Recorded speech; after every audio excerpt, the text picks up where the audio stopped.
What if I told you that the secret to happiness isn't in chasing something new, but rather in rediscovering what once brought you joy?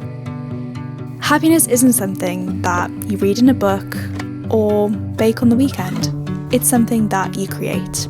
Somewhere along the way, many of us stopped creating it without even realising. I know I did. In this video, I'm going to share exactly what the secret is and how you can become 85% happier too. Picture this. 10-year-old you, playing sports, climbing trees, singing in choirs, drawing from your imagination and dancing like no one's watching. But now, somewhere along the way, we traded crafts for clubs and sports for shots.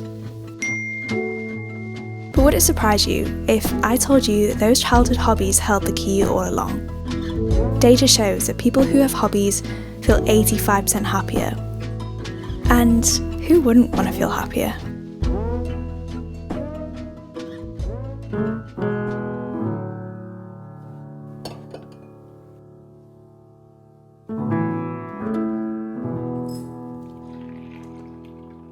Growing up, I had so many hobbies. Cricket, tennis, netball, dance, even playing the violin. But then I got stuck in the modern life trap, something that we all fall into. Wake up, work, eat, scroll, sleep, repeat. It's easy and it's comfortable, but it's not actually making us happy. We fill our downtime with passive entertainment, binge watching shows, doom scrolling, mindlessly consuming content. And I get it. After a long day, the last thing that you want is another task on your plate. For a while in my adult life, I had 0 hobbies.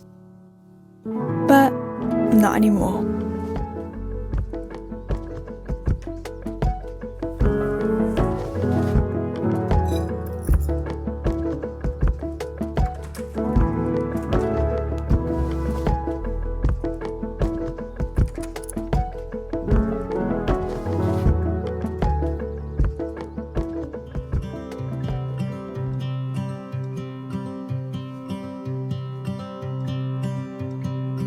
From starting in the corporate world at just 18 years old, my only thoughts were about my job, and I was definitely living to work. But after being in the industry for now nearly 6 years, it's only been in the last 6 months that having hobbies has properly crossed my mind. Across this past 6 months, I've rediscovered about 60% of the hobbies I once loved. And I've picked up some new ones too. I feel more creative, less stressed, more looking forward to the day-to-day, and I feel like I'm now working to live. And I want to pick up as many new hobbies as I can. But I know what you're thinking. How the heck do you fit hobbies into an already packed life? Between a full-time job, your social life, staying fit, eating well, getting enough sleep, it feels so overwhelming. But the thing is, it is possible. You don't have to sacrifice your career, relationships, or your health. And in fact, bringing hobbies back into your life might just make everything else feel that little bit easier. There are many barriers to hobbies, and of course, this will differ per person. But here are some answers to just a few of the most common barriers. I can't afford a new hobby. But what if I told you that hobbies don't have to be expensive?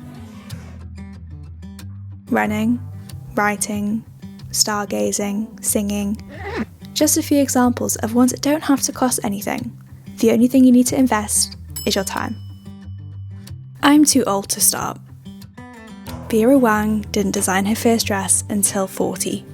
Colonel Sanders started KFC at 62, and Morgan Freeman landed his first major role at 50. Your age isn't a barrier. You're never too old to try something new. I don't have the time. This was my number one reason for not starting hobbies, and sometimes I feel like I still don't have the time. But when I look at my screen time and see that I've had the time to spend 5 hours on my phone, there really is no excuse. 7 months ago, I bought a flip phone to break bad habits and to actually remind me of how much time I do have day to day. Now, I don't use this every day, but what I do use is a screen time app to actually hold me accountable. For a while, I've been using an app called InScreen to help reduce my scrolling habits, and so when they reached out wanting to sponsor this video, it felt like the perfect fit. I began using InScreen as I found I was in the habit of clicking off my built-in screen time function, and it really wasn't preventing me from going on my phone anymore. InScreen makes it easy to reduce my screen time as it showcases a monthly graph of just how often you have been hitting or exceeding your screen time limits. And yes, I've definitely got some progress to make. You can see a breakdown of just how long you spent on each app every day and easily adjust your limits in the app. Excitingly, InScreen has also recently launched its Focus Sessions feature, which allows you to block distracting apps for a set period of time. So whether you're working, enjoying your weekend, or diving into a brand new hobby, this feature helps you stay focused and present by blocking all distractions. But the main difference for me between the built-in screen time function and InScreen, and something that I've genuinely found to be so beneficial, is the gentle reminder message that pops up after 5, 15, and 30 minutes. The messaging on the InScreen pop-up asks me if I'm being intentional with my time and if this is actually how I want to spend my day. And these questions are the thing that have honestly saved me hours of wasted doom scrolling, because they've just forced something in my mind to change, and that's it, I'm off the apps. So these pop-ups have been so beneficial to me and have saved me so many wasted hours. Very kindly, InScreen are also giving the first 500 people a free month's trial when signing up to an annual plan, so you can try it out for yourself. And even if you're getting back just a couple of extra hours in a week, that is enough to start up your hobbies again. The link to access your free trial is in my description, and I can't wait to hear what you guys think. Finding a hobby can feel daunting because you automatically think you have to put yourself in uncomfortable situations. But the truth is that you can do hobbies by yourself, even if it's just to start with. Or, if you're up to it, try new hobbies with friends. In the last 4 months, I have picked back up dancing with my friend Meg, and we have the best time. We get to catch up every week, and it made it a lot easier because we knew we were starting something new together. The one thing that I want to remind you of if you're at the start of your hobbies journey is that they are supposed to be fun. Not productive, not perfect, fun. If you're like me and you put your pressure on yourself to always do your best, it can feel weird doing things knowingly that you're not really good at. But once you start, I think you'll find it pretty freeing to be able to do something without having those expectations.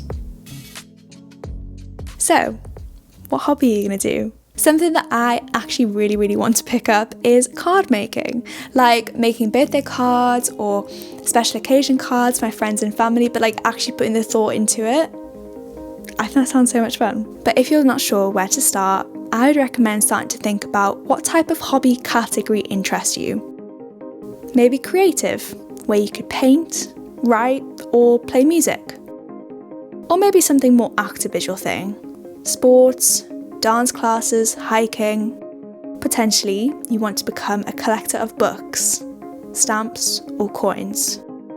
Or get more hands-on with woodwork, crafts, or cooking. There are literally thousands of hobby ideas, and if you'd like some more inspiration, I've put together a full list of ideas over on my website. So hopefully you can find something there that interests you. So, that's the secret. People who have hobbies are 85% happier than those without. But not only that, they also experience 24% greater life satisfaction and improved mental health. So it really is a win all round. My challenge for you for this month is try a new hobby, even something super small, give it a go and just see how you find it, and let me know what you think. But thank you so much for your time and for watching this video. I really hope you enjoyed, and I'll see you next time.